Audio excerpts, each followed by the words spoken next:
You ever get that gut punch feeling, like stepping on a Lego at 3 a.m., but for your wallet? That's exactly what hit me the day I opened my electric bill and saw it jump from a reasonable $145.00 to a heart-stopping $462.00.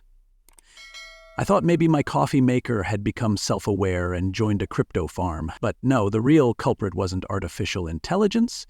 It was Sloan Whitaker, Queen Bee of Pinewood Estates HOA, and her smug Tesla, quietly sucking power from my backyard outlet like it was sipping cocktails at a rooftop bar. To scroll yet, because how I turned her rolling ego booster into a $90,000 0 cents driveway ornament, that story ends with a standing ovation and a blown fuse of poetic justice. But it started with me, Logan Mills, age 38, divorced, Navy-trained electrical engineer turned remote systems consultant, just trying to enjoy my post-divorce peace in suburban Washington.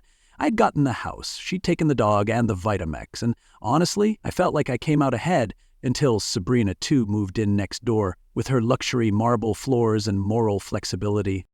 Now, I'm not the nosy neighbor type. I grew up blue-collar in the Midwest, where you mow your own lawn, tighten your own bolts, and if you borrow someone's ladder, you return it with a six-pack and a handshake. But Sloan came from a different planet, the kind where HOA fines are sport, and shared community means your resources her benefit. The day she moved in, she wore a cashmere shawl in July and gave me a look like I'd tracked mud on her existence. I brought over some craft beer and a welcome to the neighborhood attitude. She blinked at the six-pack like I handed her a tax notice, then gave me a tour of her newly renovated home like she was filming for HGTV's entitled estates. "This marble," she purred, gliding her fingers along a countertop the size of my entire kitchen. "Imported. Took months, but my husband says we deserve the best." I smiled and nodded like any good neighbor would, counting how many times she said curated and exclusive. Spoiler alert, 7. Her husband, William, wasn't home. He was either closing a deal in Tokyo or practicing how to ignore problems in golf shoes. I got the sense I wasn't a neighbor to them. I was background scenery in their curated community tableau. Everything was fine-ish until my electric bill came in like a slap-wearing pearls. I spent a week playing detective, testing outlets, checking breakers, unplugging appliances, even sleeping with a clamp meter under my pillow like it was the Holy Grail. Everything checked out, until I remembered the one outlet I never use, the one buried near the back shrubs I'd installed for aesthetic compliance. And wouldn't you know it, my security cam pinged at 2:07 a.m. I tapped the notification, half asleep, and there she was, Sloan Whitaker, in silk pajamas, creeping across my lawn like a raccoon in Lululemon, dragging an extension cord like it owed her rent. She plugged into my outlet, my property, without hesitation, hooked it to her Tesla parked stealthily by the fence, glanced around with all the grace of a daytime soap villain, and vanished back into her house like nothing had happened. And that's when I realized this wasn't ignorance, this was strategy. Calculated, practiced strategy. And while she thought she was playing the game, she hadn't realized the guy next door designed the grid. I don't do drama, but I do voltage. And if she wanted a power play, well, I was about to flip her switch. Drop a comment and tell us where you're watching from. If you love jaw-dropping stories like this one, go ahead and smash that subscribe button, because tomorrow's episode is even wilder, and trust me, the surprises coming up, you won't want to miss them. They say real power doesn't shout. It sips Cabernet, hosts themed dinner parties, and hands out HOA newsletters like they're royal decrees. That's exactly how Sloan Whitaker took Pinewood Estates by storm. Not with shouting or scandal, but with something far more dangerous, charm weaponized into currency. Within weeks of her driveway cord heist, she was throwing these obnoxiously elegant community socials with catered sushi, monogrammed wine glasses, and just enough gossip to grease the gears of HOA politics. The kind of events where you leave with a full stomach and an empty sense of self-respect. And let me tell you, those little gatherings, that was her soft coup d'etat. Stay with me, because what she did next made me think HOA stood for her own agenda. 6 weeks in, and boom, vice president of the HOA. Just like that. No one blinked. The last VP, a retired librarian named Carol, suddenly stepped down due to stress, which I later learned was code for Sloan found out about her son's little weed arrest in 2009. Like a velvet-gloved mob boss, Sloan had wormed her way to power, smiling all the way. And what did the board do in response? They clapped. They actually clapped. Meanwhile, the rest of us were still trying to figure out why our mailbox posts were suddenly non-compliant and our porch light bulbs were getting measured like they were part of a science experiment. It was subtle, it was polished, but it was a takeover. And if she could rise that fast, I had a sinking feeling she hadn't even started climbing. That's when I noticed a curious item tucked quietly into the HOA meeting minutes. Proposal for EV charging station installation. Community benefit initiative. Sounds green, sounds modern, sounds like something your smug cousin would brag about at Thanksgiving. But buried in the details was the real kicker. Costs would be absorbed by HOA dues. Distributively, which, in bureaucratic terms, means don't ask questions, just pay. I knew what that meant. It meant my electric bill was about to get company on the HOA invoice. And guess where the first station was being installed? That's right, in the common area that butts up right next to Sloan's backyard. She didn't just want to steal my outlet. She wanted the whole neighborhood to bankroll her charging addiction. You see where this is going, right? Keep leaning in, it gets better. It wasn't just one charger either. The plan called for four level 2 stations, the kind that could juice up a fleet of Teslas while the rest of us were mowing our lawns and wondering why our dues had jumped again. And the best part? No individual metering, no usage logs, just one big community tab, quietly rising like bread left in the oven too long. I started digging, pulled every HOA document I could find. Minutes, amendments, maintenance budgets, even the bylaws. And folks, let me tell you, Sloan had turned the HOA manual into a personal spellbook. Where it once said regulations, she saw loopholes. Where it said community, she saw cover. She was rewriting the rulebook, one wine-drenched vote at a time. And the rest of the board? They weren't just complicit, they were enchanted. One guy got appointed to the landscaping committee after a single whiskey tasting at her place.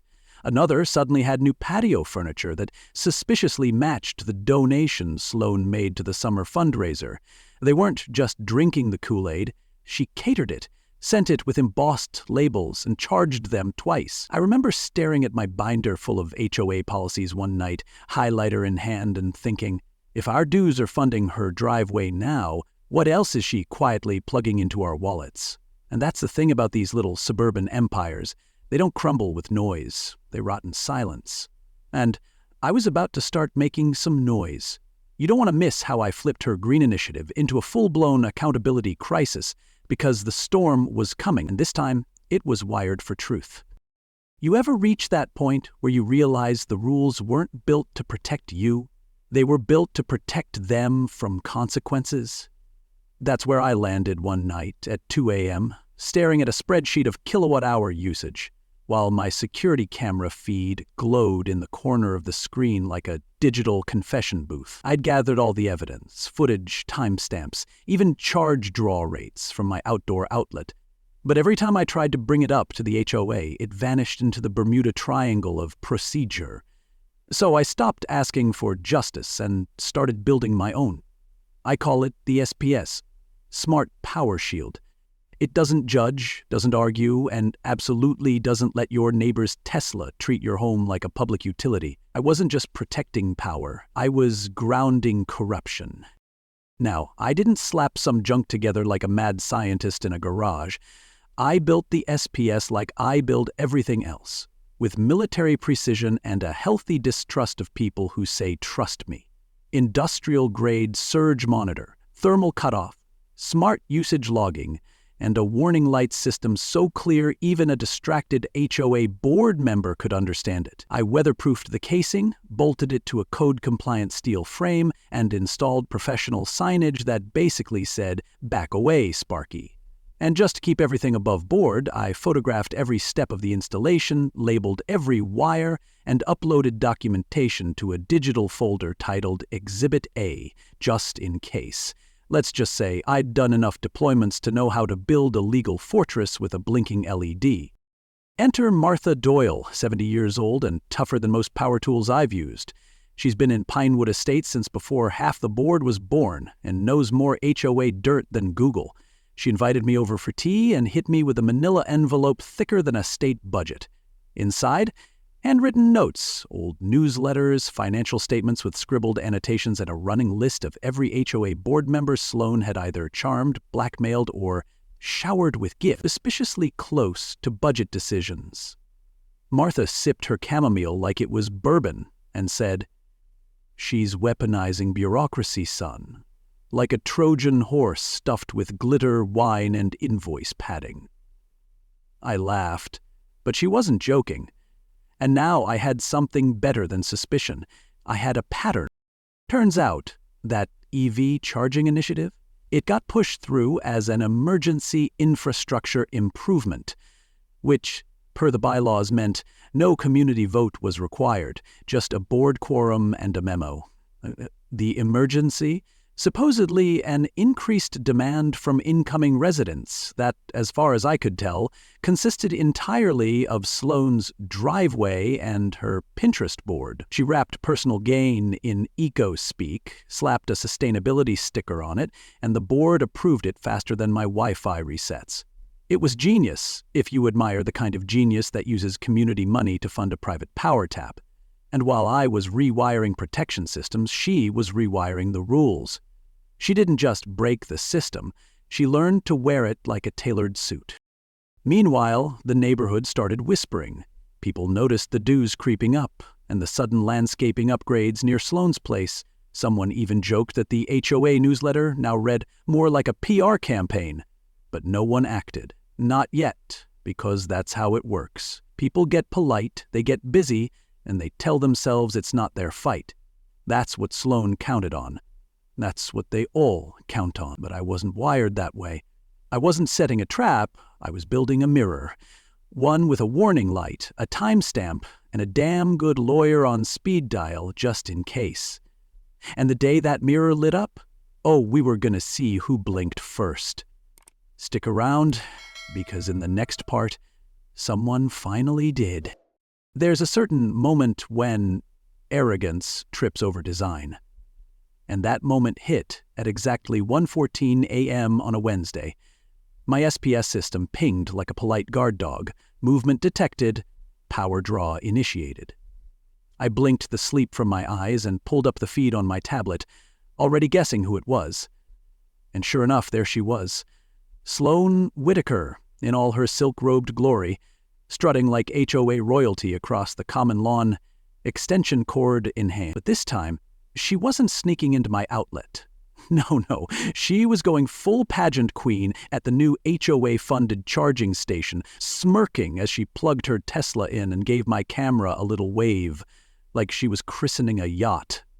Only thing was, the yacht was wired into my datanet, and this ship was about to sink. The second her Tesla latched on, the SPS picked up a spike, an aggressive, no-lube power grab that blew right past the standard ramp-up protocols. That's the thing with people like Sloane. Give them an inch of shared resources, and they'll build a kingdom with your credit card. My system did exactly what it was designed to do. Flashed its yellow warning light, beeped audibly 3 times, and logged everything down to the nanosecond. She paused, saw the light, and then, God bless her pettiness, increased the charge rate manually. Like she was testing it. Like she thought I'd built a scarecrow instead of a fence. I swear she treated that blinking light like a dare. The surge that followed, like divine punctuation, typed out by a very patient engineer. 3 warning cycles. That's what the system gives before initiating its defense. And when Sloan ignored them all, the SPS kicked in with a controlled voltage fluctuation, a jolt strong enough to trip a safety threshold, but gentle enough to stay within code. Unless, of course, someone deliberately overrides every warning and pushes the charge into red zone territory. Which she did. Her Tesla flickered, shuddered, and then gave one final sad flash before going full blackout. Dead. Bricked. Done. I watched on the screen as Sloan stared at her car, hands out like she was expecting it to apologize. I knew that look. It's the same one toddlers give when they break something and hope no one saw. Except I saw everything. So did the camera. So did the data logs. And they were all about to make an appearance. The next morning, I was halfway through my second cup of coffee when I heard the pounding. Not a knock, not a doorbell. The kind of angry, entitled pounding that says, I just lost $22,000 0 cents and need someone to blame. I opened the door to find Sloan still in her designer pajamas, hair frizzed, eyes wild, pointing like a cartoon villain. "You sabotaged my car!" she shrieked, loud enough to summon at least 3 neighbors to their blind. I took a sip from my mug, gave her the calmest smile I could manage, and said, "Good morning, Sloan. Something wrong with your vehicle." Her eyes nearly spun. She accused me of everything from electrical terrorism to malicious hardware. But the moment I offered to show her the video and the certified SPS specs, her fury started to look a lot like panic. That's when her husband, Miles, pulled up in his overpriced Mercedes, still in work mode, Bluetooth headset in one ear and irritation in both eyes. I handed him the folder. Documentation, timestamps, footage, the whole enchilada. He flipped through it with the detached dread of a man realizing his wife had just handed him a lawsuit in heels. "It says here she was warned multiple times," he muttered, scanning the page. "Did you see the warning, Sloan? She started with some nonsense about blinking lights being unclear, but the footage said otherwise." I didn't raise my voice. I didn't have to. The data had already spoken. And the best part? Everything I did was legal, by the book, and professionally certified. She ignored a system built to protect, not punish. And now, her car wasn't the only thing fried. But here's the kicker. $22,000 0 cents for a battery was just the appetizer. The real cost hadn't even arrived. Because what Sloan didn't know yet was that I wasn't done. I wasn't going to stop with a bricked Tesla. I was going to open the blinds on her entire power scheme, show the neighborhood how deep the outlet theft had gone, and maybe, just maybe, flip the fuse box on the HOA's dirty little secrets. So go ahead and grab a snack, because in the next part, we're taking this from the sidewalk to the clubhouse. And trust me, the projector screen's about to light up with more than just spreadsheets. By the time the special HOA meeting rolled around, you could feel the voltage in the air, and for once, it wasn't coming from Sloan's Tesla. Pinewood Estates Community Clubhouse hadn't seen this much foot traffic since the Great Casserole Cook-Off of 2017. Folding chairs filled up fast, retirees leaning on walkers beside young couples juggling toddlers and some folks were standing shoulder to shoulder in the back, whispering like it was the town's juiciest courtroom drama. And in a way, it was. Except this time, there were no lawyers. Just me, a projector, a spreadsheet the size of a confession, and one neighbor who thought rules were only for people who couldn't afford to break them. Oh, and don't worry, we pressed play. Frank, the HOA president, looked like he'd rather be anywhere else. His hands shook as he called the meeting to order, eyes darting between the crowd and the front row where Sloan sat, with arms crossed, lips pursed, wearing a power suit that screamed, "I donate to silent auctions, but I don't pay for electricity." I took the floor. No grandstanding, just facts. Clear, irrefutable, time-stamped facts. I opened with the footage. Sloane creeping across my yard at night, extension cord in hand, like a bored house cat with felony intent. The projector lit up like Judgment Day in HDMI. Audible gasps followed. One guy actually muttered, "Well, I'll be damned," and I swear someone else whispered, "Knew it." Next came the power logs, line by line, showing her off-hour charging habits, complete with kilowatt-hour totals and the dollar amounts passed on to the HOA each month. Then the financial documents, courtesy of Martha Korlauve, who sat in the second row, sipping tea like she was watching the final act of a long-awaited opera.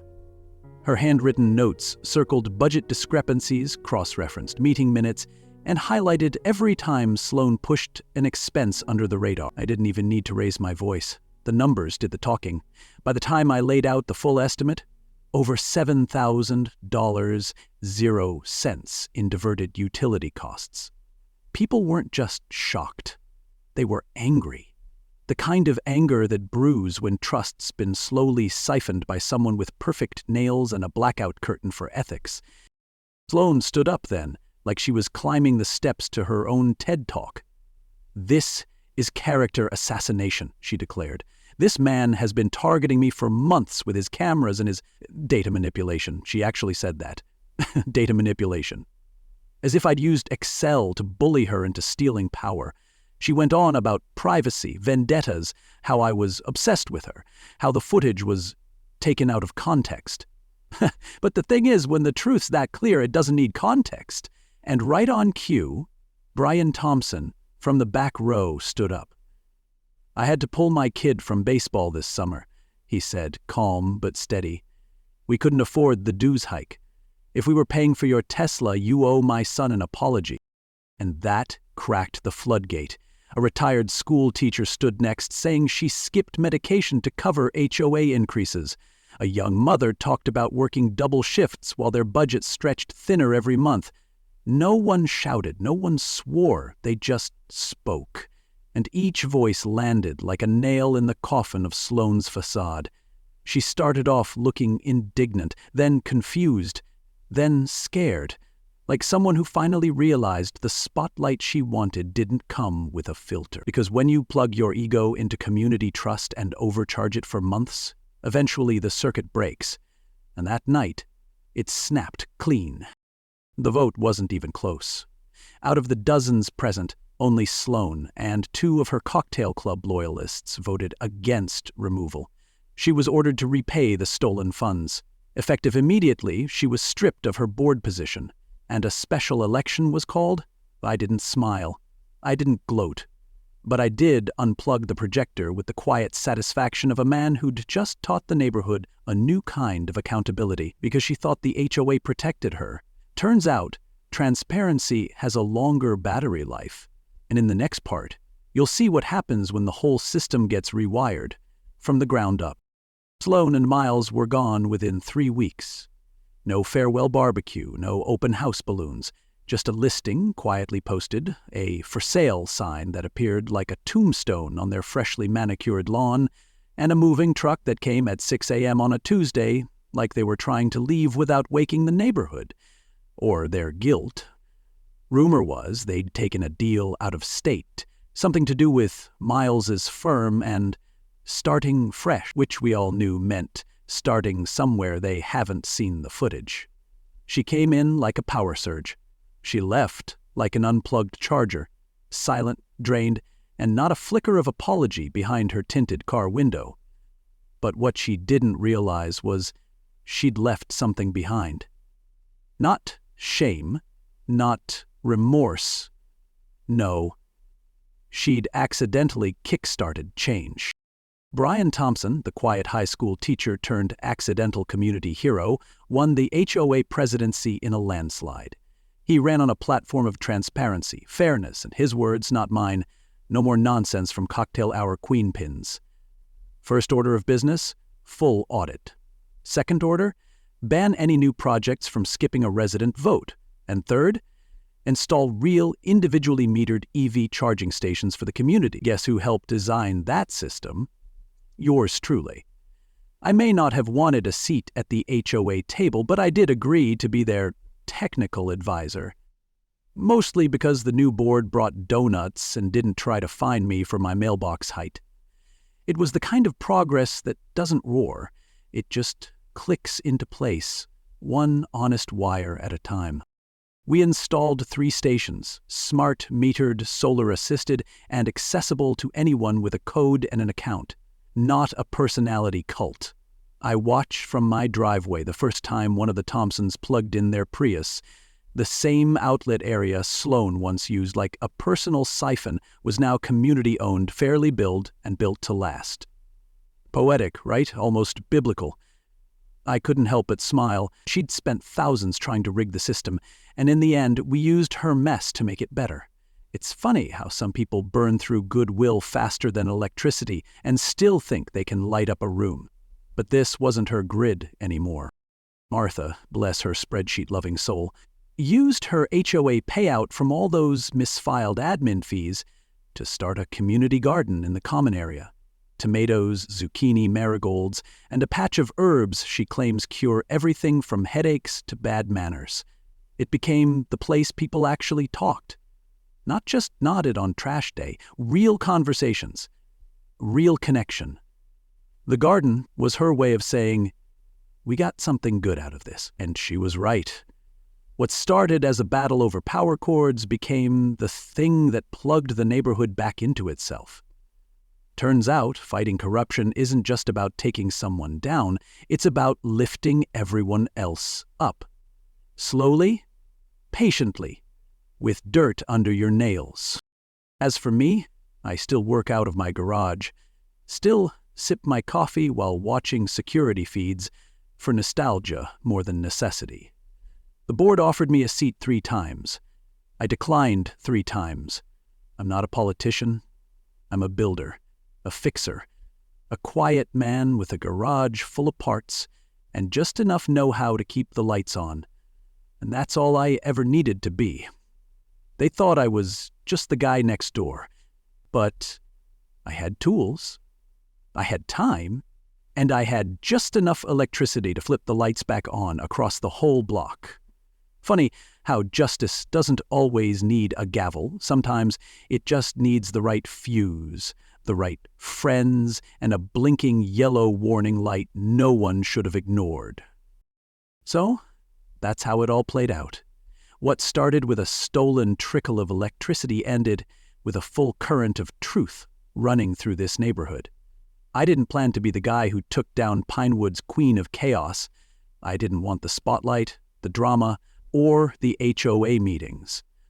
All I wanted was a fair shake, a quiet life, and maybe a tomato garden that didn't get fined for being too expressive. But when someone tries to turn your home into a silent ATM and your silence into permission, you've got 2 choices: plug into the mess or pull the plug on the problem. I chose the latter, and in the process, I helped reset the whole grid. The real win wasn't just about bricking a Tesla or outwitting some silk-robed suburban royalty. The real win was seeing people realize they had power too. Real power. Power to ask questions. Power to demand transparency. Power to protect what they've built without needing a clipboard or a crown. And if there's one thing I hope you take away from this story, it's this.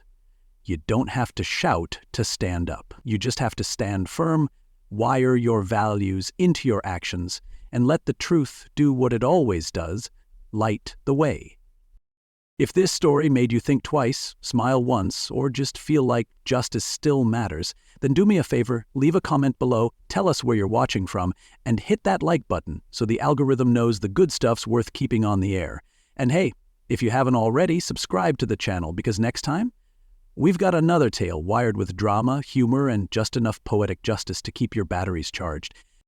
This has been Karen's story, but it's also a reminder that in every neighborhood, on every street, someone's probably playing games with power. The question is, will you just pay the bill or flip the switch? See you in the next episode.